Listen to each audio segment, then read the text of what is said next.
দানাদার খাবারের মধ্যে কাজু বাদামের জুড়ি নেই। কাজু বাদাম চিবিয়ে কিংবা রান্না করে দুইভাবেই খাওয়া যায়। এটি রান্নায় স্বাদ বৃদ্ধি করে, বিশেষ করে ফিরনি, সেমাইয়ে অনন্য স্বাদ যোগ করে। কাজু বাদামে এত পরিমাণে প্রোটিন পাওয়া যায় যা প্রায় রান্না করা মাংসে পাওয়া প্রোটিনের সমান। এছাড়া এতে অনেক বেশি পরিমাণে ফাইবার থাকে এবং শর্করার পরিমাণ কম থাকে। তো আসুন জেনে নেই কাজু বাদামের কিছু অসাধারণ উপকারিতা সম্পর্কে।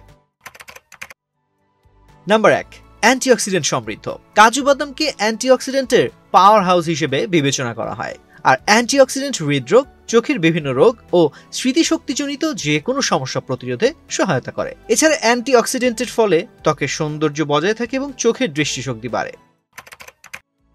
নাম্বার 2, ওজন কমায়। অন্যান্য বাদামের চেয়ে বেশি পরিমাণে ক্যালোরি এবং ফ্যাট থাকে বলে সেগুলো ওজন বৃদ্ধিতে সহায়তা করে।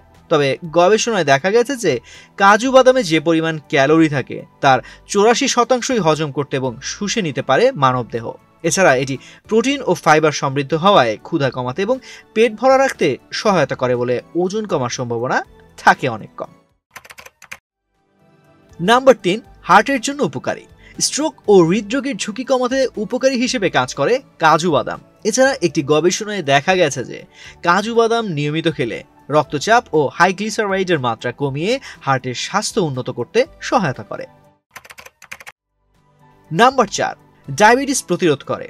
ডায়াবেটিস রোগের জন্য উপকারী হিসেবে কাজ করে কাজু বাদাম। এতে থাকা ফাইবার রক্তের শর্করার স্পাইক প্রতিরোধে সহায়তা করে এবং এতে শর্করার পরিমাণও অনেক কম থাকে। আর এ কারণে এটি রক্তে শর্করার মাত্রা কমিয়ে ডায়াবেটিস প্রতিরোধে সহায়ক হিসেবে কাজ করে। এবং নাম্বার 5, হাড়ের জন্য উপকারী। কাজু বাদামে ম্যাগনেসিয়াম এবং ম্যাঙ্গানিজ থাকার কারণে এটি হাড়ের জন্য অনেক উপকারী হিসেবে কাজ করে। এছাড়া মানব দেহের জন্য প্রয়োজনীয় কপারের অভাব পূরণ করে এটি। আর কপারের অভাবে বিভিন্ন হাড়ের সমস্যা হওয়ার ঝুঁকিও বেড়ে যায়। তাই কাজু বাদাম হাড়ের জন্য উপকারী হিসেবে কাজ করে। তো আজ এ পর্যন্তই।